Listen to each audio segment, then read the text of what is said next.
Welcome to a emergency Shank Club NFL production. Obviously, Coffee with Coach is having issues with his Periscope, so the Shank Club NFL have jumped in as he's helped us so much throughout the year. So what we're going to do, I'm going to host it. I'm going to bring up the questions.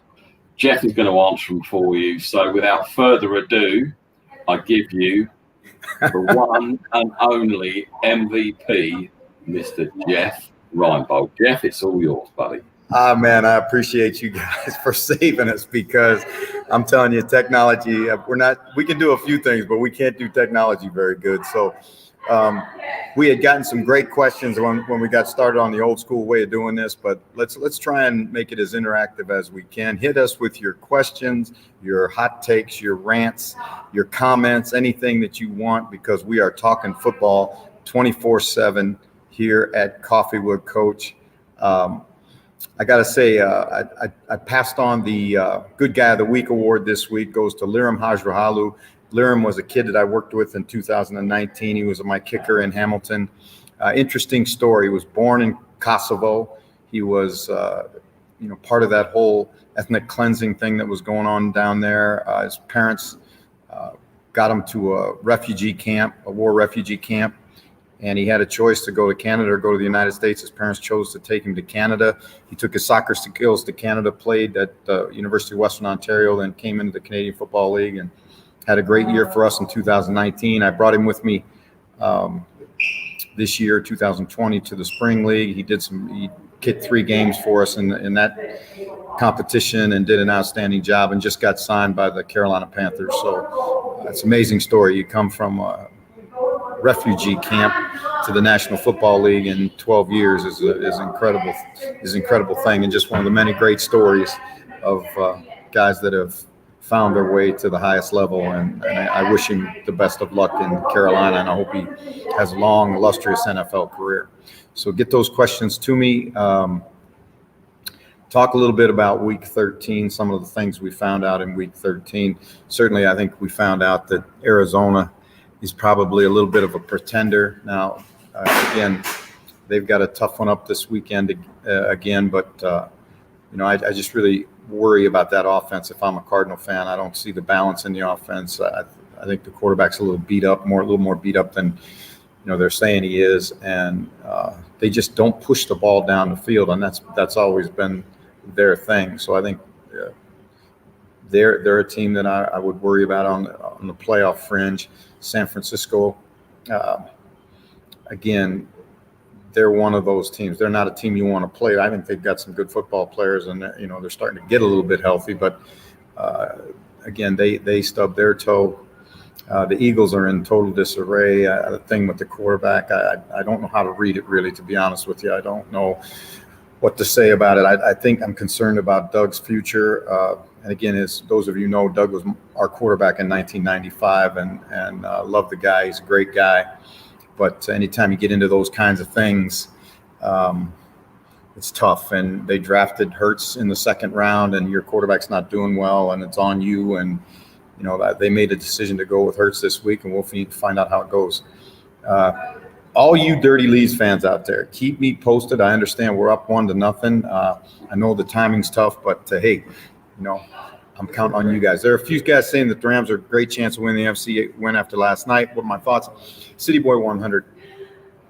Great to have you with us, man. I'll tell you what, I like this Rams football team. And, that running back Akers is doing an outstanding job. Their defense is really good. And to be honest with you, when they fired Wade Phillips, I was concerned that they were going to take a step back on defense and that they were going to change the scheme and do a bunch. All they've done really is improve the scheme. And their coaches have done an outstanding job moving guys all over the place. You see Ramsey all over the place. You see Donald all over the place. Brockers, they lost Brockers in free agency, then got him back when he failed a physical, and I think that was a huge get for him again. We talk all the time about the receivers, and they are a great group of receivers. The offensive line is playing better, and that's without Andrew Whitworth. So I think that is a team that definitely has a chance to win their division. And I think it's a team because of the way they play complementary football and the way they can run the ball. I think that's a team that has a chance to make a real playoff run. So I'm anxious to see how that goes. Phil Artab says, Jeff, should the Cowboys get Patricia in as a defensive coach? Well, I don't know what the Cowboys are going to do with that. That's really going to be an interesting thing because I think, and we discussed this a little bit earlier with Fred Flunk, I think that the Cowboys are going to give McCarthy another year. They're not a place that usually hires and fires guys in a year. I do think they will make changes on defense. I think they'll make a bunch of changes on the defensive coaching staff. They might even make a change on the special teams coaching staff. That's not gone very well for them this year. Bones Fossil's a great coach, and there's Mike Nolan's a good coach. It's just that sometimes it doesn't work. I think that what the Cowboys need is they need to make a decision about what they want to be schematically and then fit their players into that. And, I think that they really got caught this year in a change of schemes, and it wasn't good. And, they've got some questionable character guys on that defense, and they don't play hard all the time, and they've had injuries. I mean, it's just been the Bermuda Triangle right down there. So that's it. Fred Flunk told me that that is 1-1 now. Injuries are hurting the Steelers at their first loss. Tomlin has a job on his hands now. That's Fred from over in Ireland. Fred, I agree with you. I think that they got a tough job this weekend. Those Bills are good, and they're tough at home. Obviously, no fans up there, but that's still a tough place to play. I really worry about the teams that have to throw it 52 times to win football games, and you got to get some balance in your offense. Getting Pouncey back, I think, is really going to help them, but I think they need to show some balance. And again, their defense is outstanding. T.J. Watt's had an unbelievable year. If it wasn't for Aaron Donald, he'd be the defensive MVP, I think. Claire the Bear, 851, great. Thanks, Claire. What can the Bears do to get better? I need some hope. Well, I think there's going to be some massive changes, Claire, in Chicago. I think that this is an opportunity for the Bears and we say this, I guess, about every 5 years, it seems, with the Bears, but for them to really get everybody on the same page and get the organization moving in the same direction. You look at some of the teams have been able to do that. You look at how the Bills do it. When Brandon Beane comes in and he brings Sean McDermott with him, you see that happen. You see the same thing in Miami. When the GM and the head coach are on the same page, John Lynch and Shanahan in San Francisco, same story. When you get that kind of synchronicity in the organization, then you got a chance. And I think that's what the Bears really, really need badly. Pete Bentman, nice to have you, Pete. I'm glad to be back in the UK. I think that. Tell me the Steelers get the run game going. Pete, they got to get the run game going. Now, again, I heard Connor's going to play this weekend, and I also heard that Pouncey's back this weekend. So I think those two things right there are going to help that Pittsburgh run game. Phil says McCarthy doesn't seem to be playing the run game, so does having the most expensive running back make sense? I'm not. Again, let me just say this now, all right? So everybody gets it.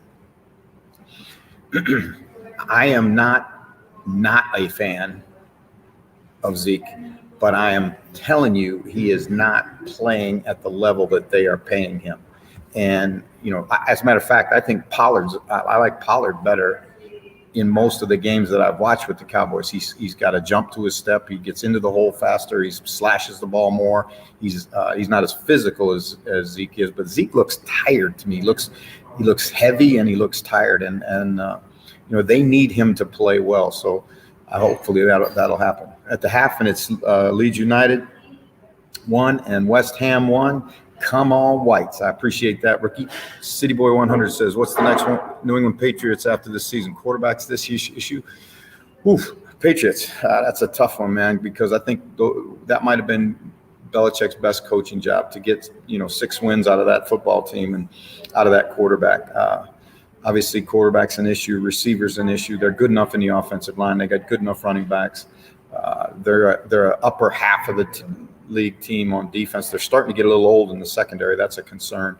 But again, they could be back, but they've got to find a quarterback. The thing I don't understand, and I heard Belichick say this today, he's going to play Cam again.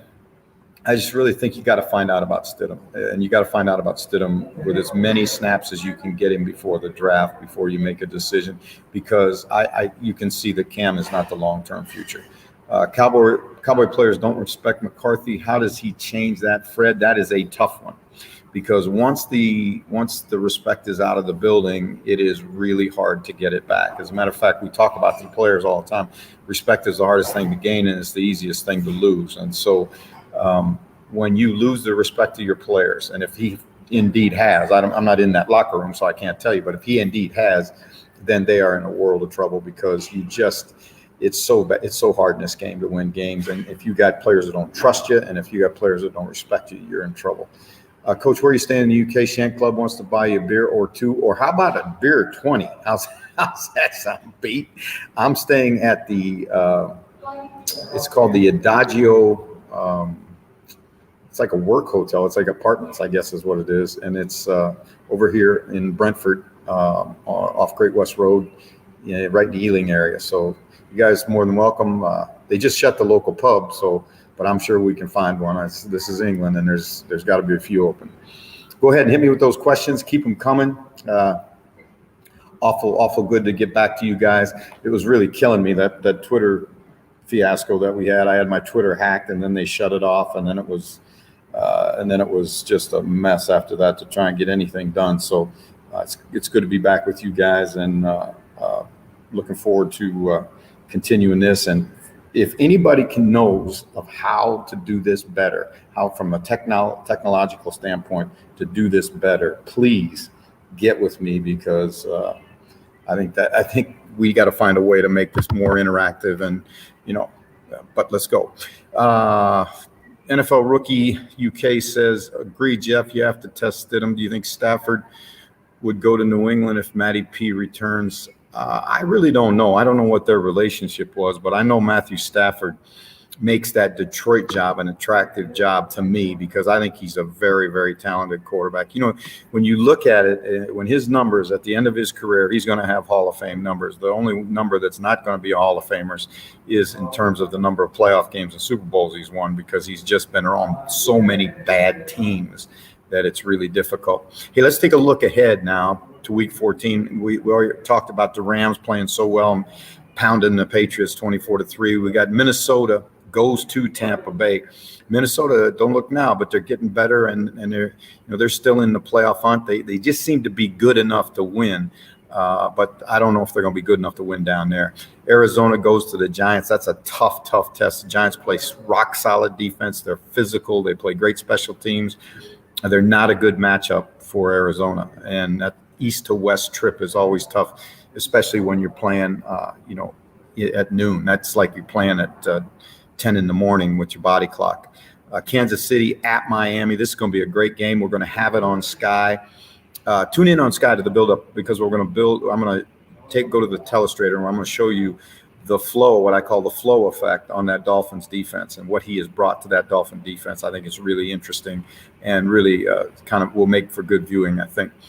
Tennessee at Jacksonville. The Jags, they play hard every week. They just can't seem to get over the hump. You look at them, and they've got the fifth-rated offense in football, and you think, how in God's name can they have a fifth-rated offense and win one game? But they just can't seem to get enough points in any one game to win. We got Dallas at Cincinnati. That's a toilet bowl. Neither of those teams is going anywhere. Houston at Chicago, another one that's, again, guys playing out the string, playing for their jobs. Denver at Carolina. I kind of like Carolina in this game. I don't, they're rested. I think they've got their COVID guys back, and Denver has been struggling. The Jets at Seattle. That's a get-right game for Russell Wilson in Seattle. Indianapolis at Las Vegas. That's the other one we have. And in that one, we're going to talk about, is Phillip Rivers good enough to win a championship for you? And I'm going to break him down on the telestrator. I'm going to show you what he does well, what his liabilities are, and then let you decide whether he's good enough to win a Super Bowl or not. Washington against San Francisco. That'll be a physical game. Again, Washington is a surprise. They're hanging around in that NFC East, and San Francisco's desperate to keep winning. I think that's going to be a heck of a football game. A lot of people don't look at that as being a great game to watch, but I think that's going to be a fantastic game to watch. New Orleans and Philadelphia. Jalen Hurts, guess what? Here you go, buddy. You want to play quarterback in the NFL? Here you get to play against these guys, and these guys are really good. I mean, the Saints defense is outstanding. Chargers at the Falcons, again, playing out the string, playing for work, playing for jobs. Green Bay at Detroit. Detroit showed a little bit last week under Darrell Bevell. Had some offense and played like they were having fun, like they like playing football again. That's good to see in Detroit.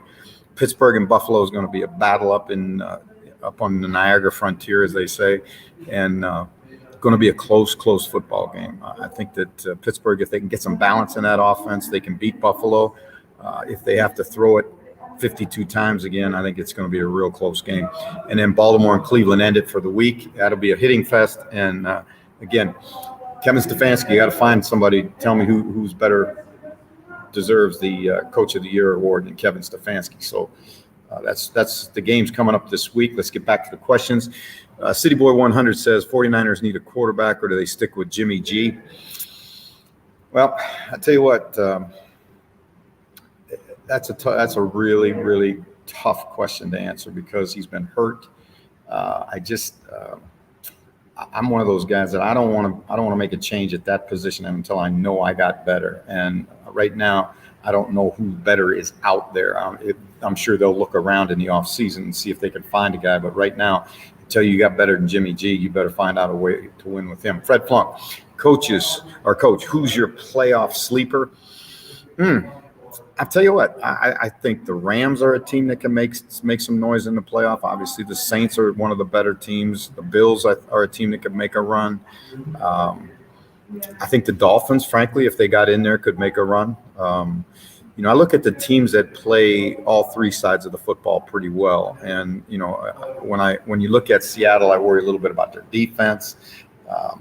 Like I say, I think the Rams, they can mitigate the Jared Goff issues and they can run the ball. They play outstanding defense. You go through the rest of the league. Green Bay, again, same thing. Their defense is going to have to prove it to me and their special teams. But Aaron Rodgers, he can put the whole thing on his back and win. So those are the teams I think are sneaky that have a chance to make a playoff run or two. And again, anybody out of that AFC North, they're all good, all of them. All right. NFL Rookie says, would love to join you for a beer down Brentford way. My dad was born in a pub on South Ealing Road. He was born in a pub. Man, I tell you what. I think that's the pub that just closed up the street, and it's too bad because that was a great pub. Are Pittsburgh the real deal on defense? I tell you what, the Steelers took some heat, and my man Pete Benton talked about this last week on Shant Club. Pittsburgh's taking some steep heat over the schedule they play. Well, you don't do the schedule. I mean, you can control the schedule. That's done by the league, and you can only beat the teams that you got on your schedule, and you can only play the games that you got. And so for them to take the shots that they're taking for not being a real good defense because they haven't played great offense as well, I don't buy into all that stuff. I think they are a real good defense. They're at every level they're good, and when they're healthy, they're especially good. So I think they're right at that point right now. Here's another Steelers question. Do I think the Steelers will blow it this season and lose in the playoffs? I tell you, as fans, we are the worst. We are the worst. I don't, again, here's the thing with the Steelers for me. When you have to throw it 52 times and you're talking about playing January and February football, and you're going to be outside for some of that. You're going to probably be in the snow and the rain and the sleet and everything else for some of that. I worry about the teams that are that one-dimensional. What happens if you get a game where it's blowing 50 miles an hour and the snow's coming sideways and you're in Green Bay and you got to win? Well, I mean, you better be able to at least a little bit run the ball, close out games, pick up short yardage situations, all those kinds of things. Now, you may get one of those years where it's lucky and you play indoors or get great weather through the playoffs, but I always worry about that. I promise you I'm not pushing these questions. Fred Flunk says, are you worried about the job Romo was doing as a play caller? No, I think Romo's great. I really enjoy Tony. I enjoy him. Calling games, and I think he does a really, really nice job and really brings an awful lot to the viewers. Will fans focus on offense due to the quarterback slant on game days? I think that's a great comment, Fred. I think that's really what happens now is, everybody has become so offensive oriented because that's the way the league has gone. But you still got to love the great defensive players that are playing in the NFL. When you look at TJ Watt, you look at Aaron Donald, and all the great players, Ramsey, and Xavier Howard, all the great players in the league. You really got to have mass respect for those guys. Who amongst the regular contenders COVID affected, apart from New England, are in rebuild? Well, let's go through that. Okay, if you go through the divisions, all right, and you say the NFC East. Well, you're going to say the Cowboys are in rebuild. Washington is in a sort of rebuild. New York is in a rebuild, and Philly's about to get in one. So everybody in that division. In the AFC East, as you look at that division, the Jets are going to have to go into rebuild mode. Patriots are going to have to go into rebuild mode. Cincinnati's going to have to go into rebuild mode. Detroit will be in rebuild mode. Chicago will be in rebuild mode. Tennessee should be fine. They'll continue to get better. Houston's in a semi-rebuild. Cowboys in a semi-rebuild. Denver's going to have to do some things to get themselves better and more balanced. Arizona's got improvements that they need to make. San Diego's got improvements. They got to get healthy first, but they got improvements they got to make. So really, I would say, that's an interesting question. I'd say they're about 3/4 of the league is in some sort of rebuilding stage. And again, Fred says Romo's fantastic. He's changed the viewing experience. He really has. And the thing that I like about Tony as a broadcaster is he gives you the information, he gives you the insight, but he does it in a way, he doesn't take himself so serious. I mean, he makes it fun. It's like you're hanging out with them, in the living room and having a beer and watching a game together. And that's one of the things I like about Tony. I think that's been his shtick since he was a player, and that's pretty cool when you got that kind of relationship with the audience. Excuse me, right here. I'm going to have a St. Coffee. A little red wine in the evening. It's good for your soul. It's good for your soul. Hit me with those questions. Get them in. We'll get them on. Claire DeBear says, Tony Romo is my favorite U.S. commentator. Oh, my God. Claire, I thought we were better than that. I thought we were thicker than that, Claire. I thought we were like this, Claire. Huh. That's what happens. The quarterback wins the girl all the time. All right, mine Santa's Grotto. Yeah, this is just a second. I got to go work on some toys. What do you think of Joe Judge's first year as head coach? Hey, NFL rookie, I love that question. I'm going to tell you something. Joe Judge has done a great job, and I'm going to tell you, I have my worries for him. There was time when I didn't know he was going to make it through the first month because his approach is so radical, and it is so different, especially for New York in that New York environment. And he has not wavered. He has not changed. He has not backed away from anything. He is what he is, and he's coaching the way he believes he needs to coach. And you know what? I give him credit. He's made that team tough. They play great defense. They're starting to run the football. All the things that they weren't for so many years, they have become under Joe Judge. And that has to be because of his coaching. Claire says, in the U.S., you're ours. Oh, there you go, Claire. I was hoping. All right, give me another question. Got another one coming, I'm sure. I don't know what this format is, but I kind of like it. Final comment. Big thank you for your comments earlier in the week regarding the female commentators. Let me. Oh boy, sometimes my emotions get the best of me. I don't mean, I'm not embarrassed about it. It's the way it is.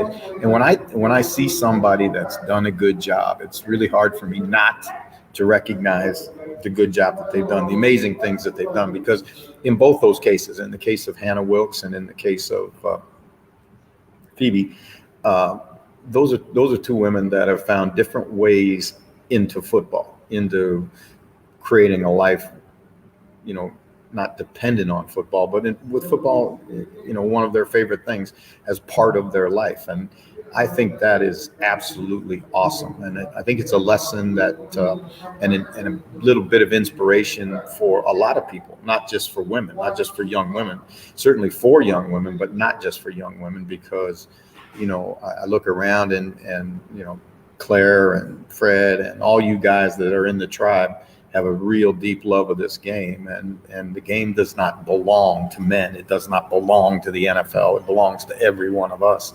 And that's all I was trying to get across with that, what I said at on the show the other day. So I hope I didn't embarrass anybody, but that's how I feel. We're back. Are we playing or did we score? Tell me, rookie. You can't leave me out here hanging like that. I got to know how my club's doing.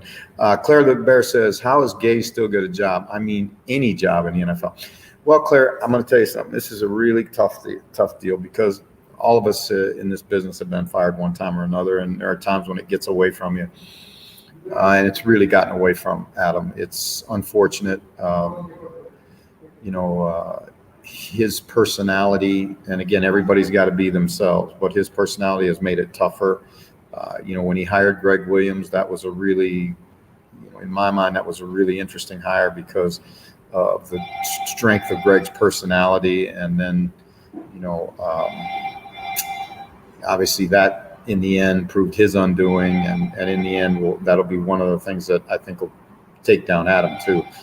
And it's unfortunate. And, the thing in the way the media responds to everything, I wasn't surprised. Were you shocked that they went zero coverage in that situation? I said, no, because that's Greg. And when you hire Greg, you're going to get Greg. And this is not the first time he's had issues with this kind of stuff. And but again, he's a great football coach. But again, Greg is Greg. And, where the dysfunction in it to me was the fact that you're the head coach, and I'm talking about Adam. You're the head coach. You're responsible for the calls and how you handle those situations. You had time to discuss it. Now, what I heard was he was on the phone with somebody else. I don't know what the hell you're on the phone with somebody else for, because the guy you need to talk to is the guy that's calling your defenses. So in the end, it'll all fall at his feet. Pete Bentman says, can you tell me how a great offense can be a poor rush offense? Thanks. That sounds like a Pittsburgh Steeler kind of question, Pete, because they really, when you look at the Steelers, it's almost as though they have just flat given up on the run. Like they don't think they can do it, and they're not. If they get stopped twice, they get out of it. I think that it's going to be one of those things where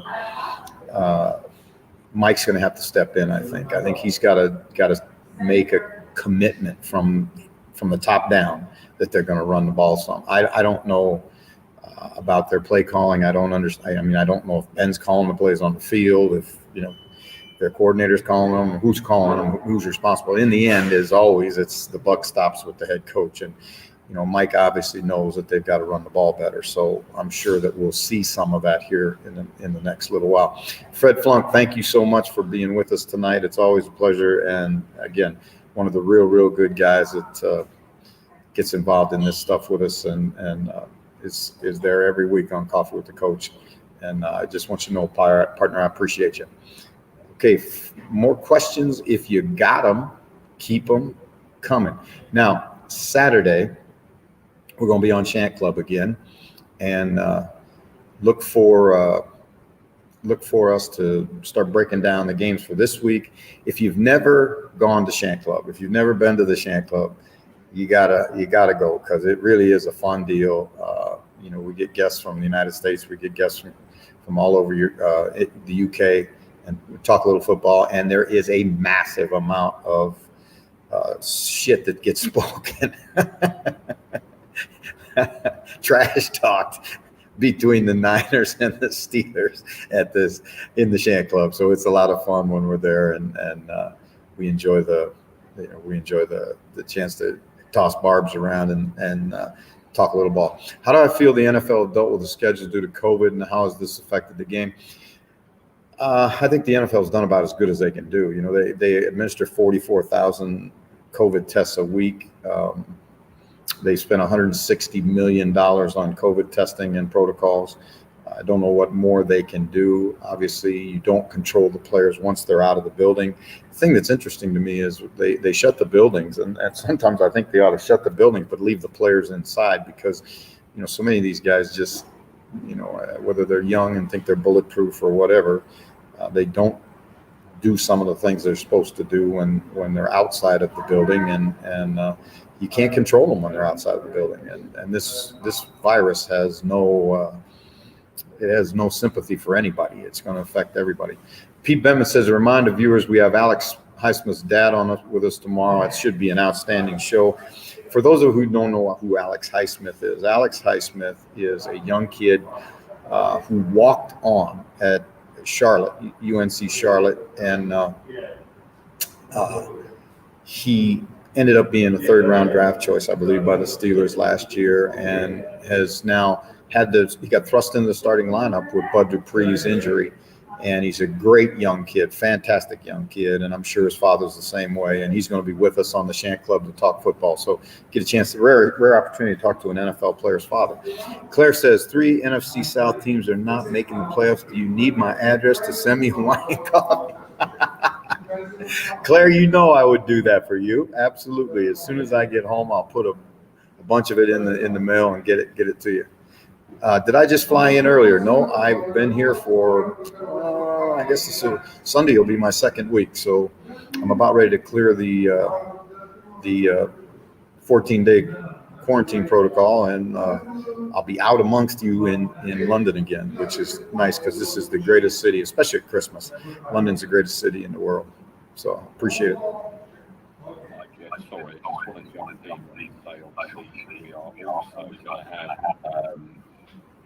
Delvin Breo Senior, is that? I'll probably have said it wrong. But the guy that this weekend? Yeah, he's coming on next weekend. He's going to talk about his book. He's going to obviously interact with us and everything. Obviously, so I'm really pleased about that. He seems and sounds like a real stand-up guy. And yeah, I'm really looking forward to hearing his story. So anyway, I'm going back out now, and I'll let you carry. Stay there, Nick, because I'll tell the viewers a little bit more about that. You got to get to Shan Club, because we are going to have on as a guest a kid by the name of Delvin Breaux, and Delvin was a NFL All-Rookie team member as a Saints rookie. I guess it's probably been 4 or 5 years ago now, and has an amazing story. I mean, one of those ones that Hollywood wouldn't write, because it's just too far out there. He's one of the top high school football players in the city of New Orleans. The LSU scouts are there, and for anybody that's been from down there, you know, when LSU goes to watch a high school player in New Orleans, it's a big deal, because that's where every kid wants to go to school. And this is the year of Tyrann Mathieu and all those guys. And Delvin was the best defensive back in the city. He was covering a kickoff. He went to make a tackle. He knew as soon as he hit the guy, he knew he'd hurt himself, but he didn't know how bad he'd hurt himself. Got up, got off the field, and all of a sudden started to feel pain in his neck, down his neck. And they took him to the hospital, and he had broken his neck. And I mean, badly broken his neck. And the doctor said, you may never walk again. You may be paralyzed for the rest of your life. And about 5 years later, I guess it was, his high school coach called me and said, do you remember Delvin Breaux? And I said, yes, I know Delvin Breaux. And he said, well, he's playing semi-pro football, and he wants to know if he could get a workout. I said, Frank, this guy's name is Frank Dykes. I said, Frank, there ain't no way anybody's going to pass him with that neck. There is no way. That kid should never be playing for. What in the heck?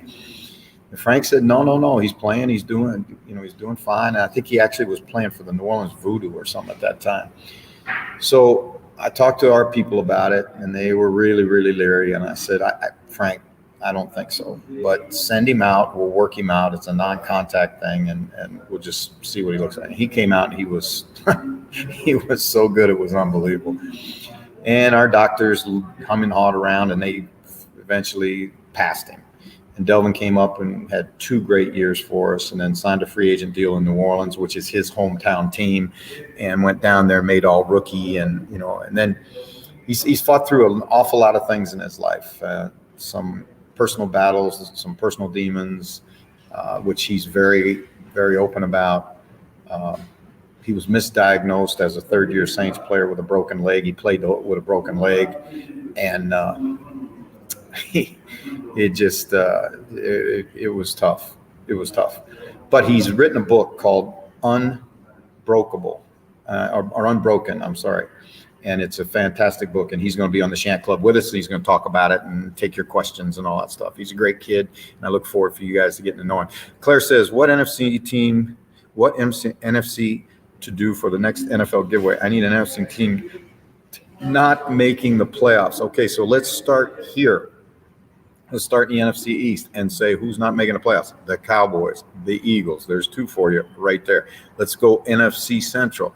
And I'm going to say Bears, Lions, and Vikings not making the playoffs. Vikings might. All right. And let's see who else. Let's go NFC South. Carolina Panthers not making the playoffs. And let's go NFC West, and I'm going to say Arizona Cardinals not making the playoffs, and San Francisco not making the playoffs. So there you go, Claire. There's my teams. Hey, Pete, yeah, again, these stories are heartwarming, and they're true stories. That's the amazing thing. Claire DeBear says, maybe a 49ers giveaway and throw in some crutches to appreciate our injuries. I love you guys. You are the best. Oh, incidentally, I'm old school Dirty Leads supporter since I was 9 years old in 1970. Rook, I love it.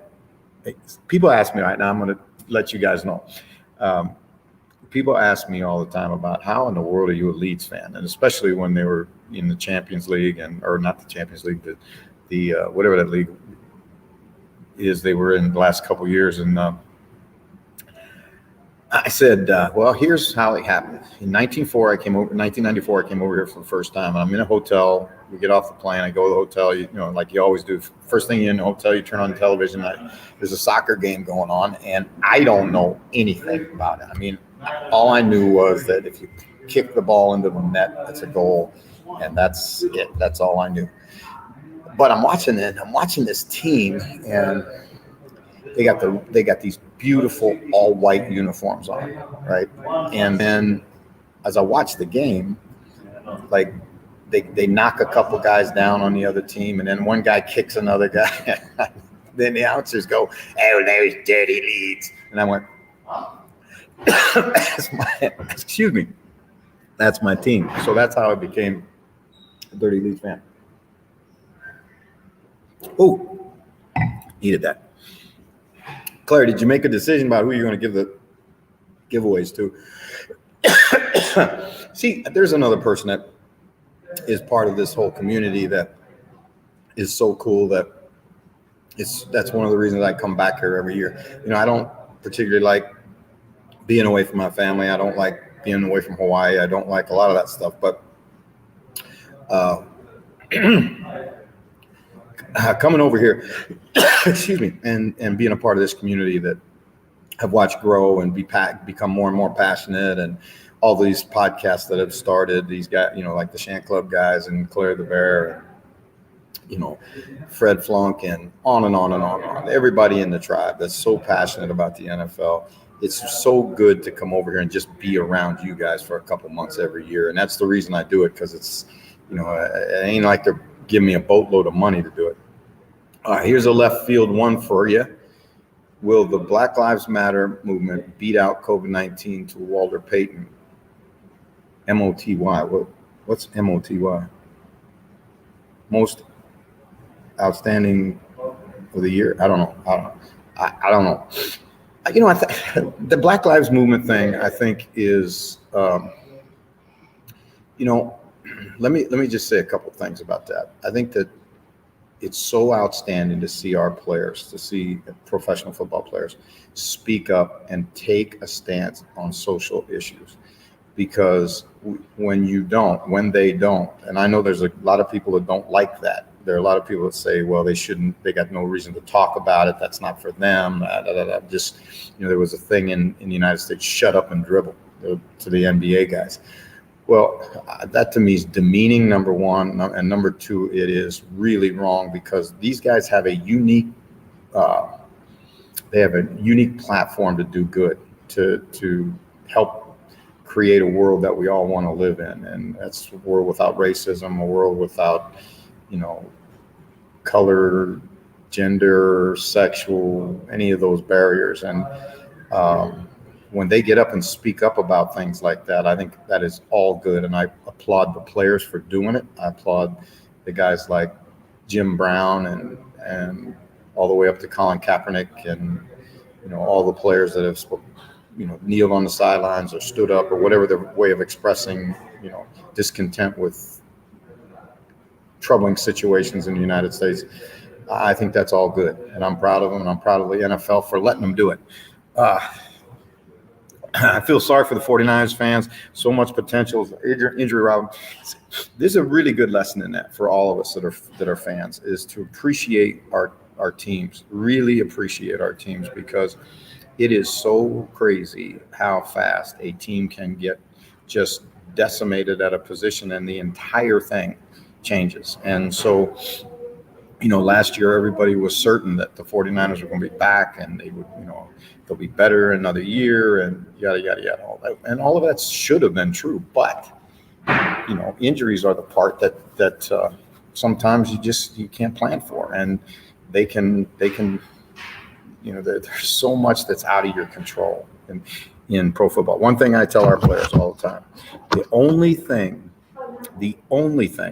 that you can be guaranteed of in pro football, and the only thing that I as a coach can guarantee you, is that you're going to face adversity over this season. That's it. That's the only thing that you're guaranteed. And so you better get ready for it. You better be able to do it.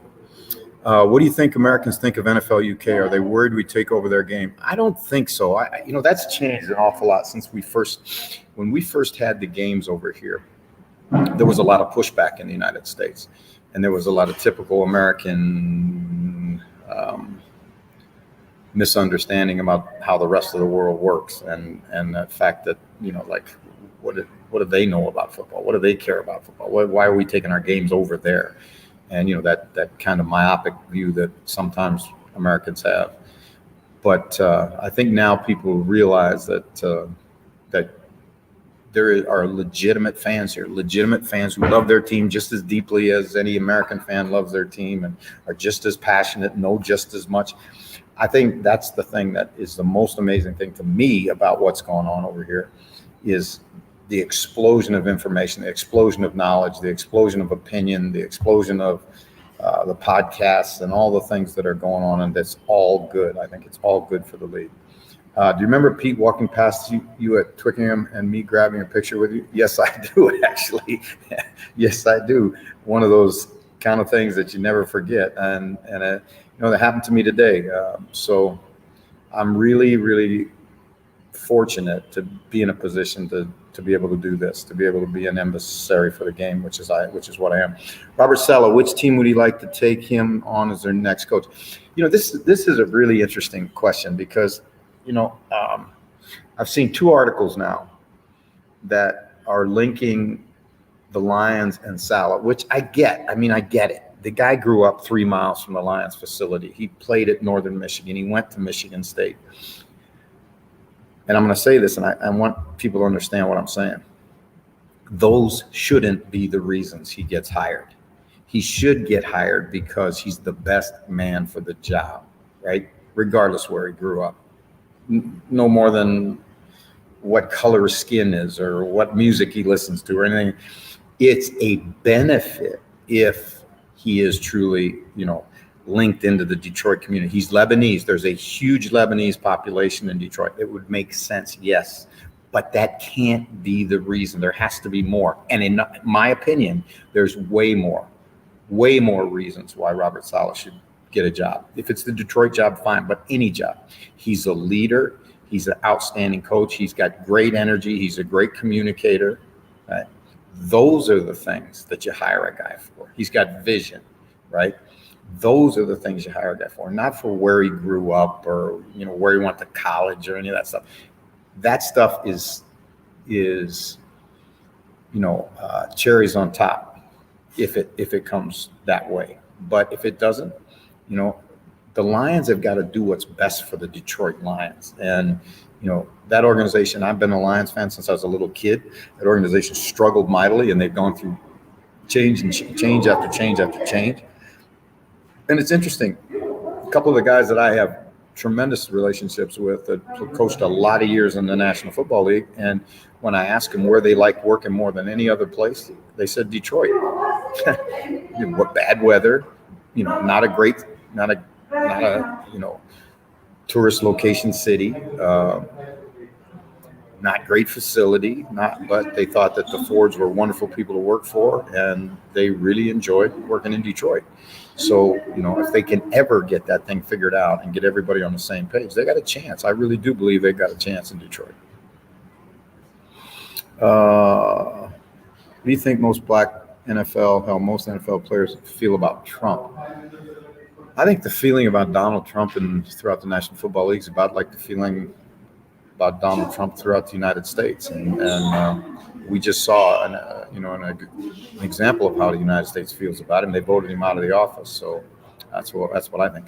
Honest opinion, Jeff, Neil Reynolds' picture today in his Dolphins documentary. Are you talking about Neil or the jumper?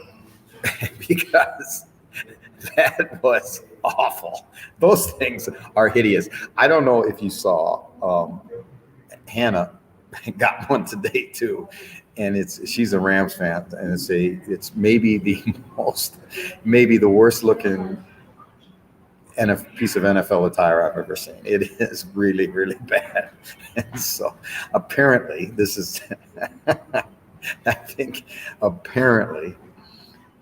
we're going to do some sort of Christmas show, and those things usually pop up around Christmas time. So we'll see. Pete Bettman says Hannah looked okay in hers. No, she didn't. Hey, and Hannah's a beautiful woman, but nobody would look good in that thing. That thing is awful.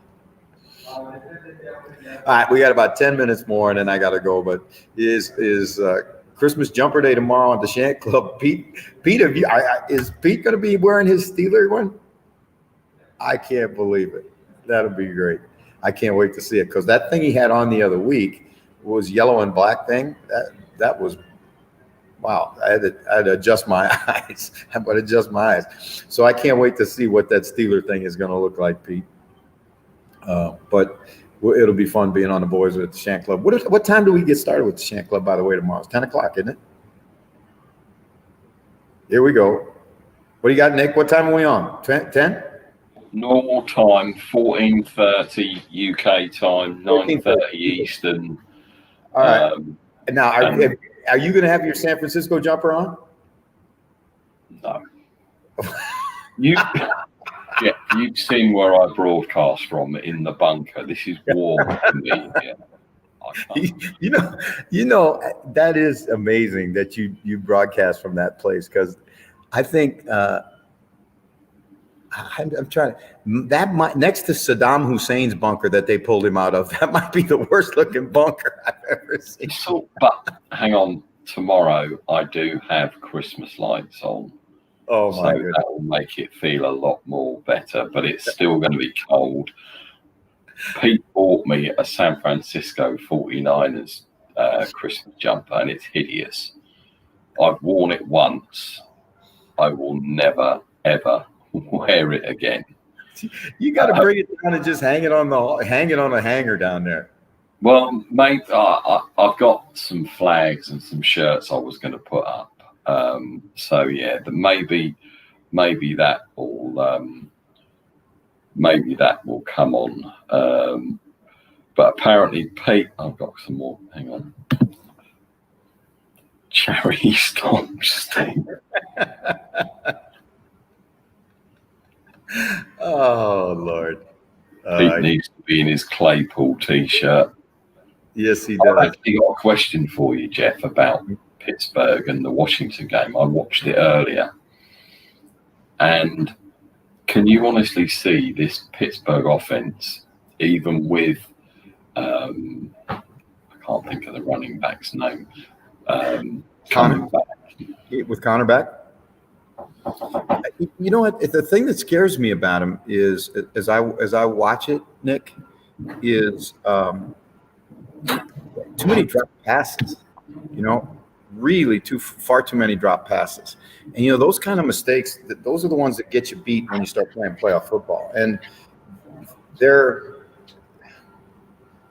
you know, when you can't score and they have to go. All right, let me say it this way. There used to be an old saying that Woody Hayes had, that when you throw the ball, three things can happen and two of them are bad. Well, that's the old school way of looking at it. But in an essence, it's still true. And so when you have to complete 12 passes to go 70 yards to score, that's hard to do, because you got to throw it and you got to catch it and you got to protect for it, right? So they need to either get more chunk plays in their offense, or they need to, get some diversity in their offense and run the ball a little bit. Claire is joining us on the Shant Club tomorrow. My favorite. That a girl, Claire. I can't wait. Cannot wait. That'll be a blast.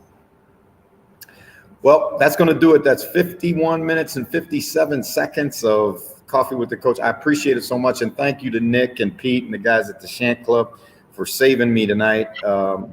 If anybody can coach me through how to do this better, either with Periscope or with one of these, StreamYard or one of these things, I will take your coaching. I guarantee it. I was going to say, Jeff, obviously, whenever you want to do this, I can carry on doing this. It's not a problem.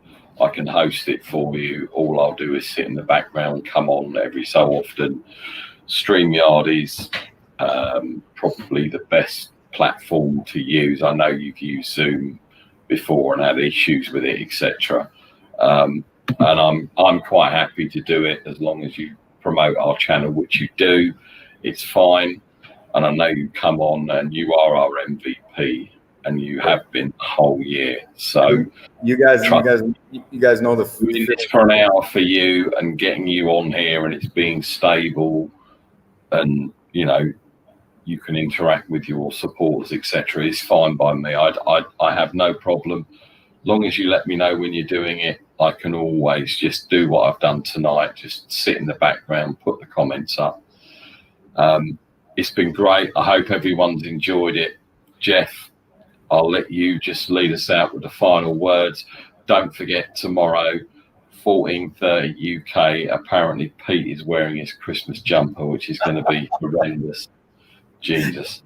Everybody has to tune in for that. 14:30, right back here for the Shant Club. And everybody we'll see you. Merry Christmas. See you on Sunday on the broadcast. Aloha. Don't forget, catch Jeff on Sky Sunday, us tomorrow. We're hitting you soon. Everyone, have a good evening. Take care. And up Dirty Leeds. Right up. We're out of here.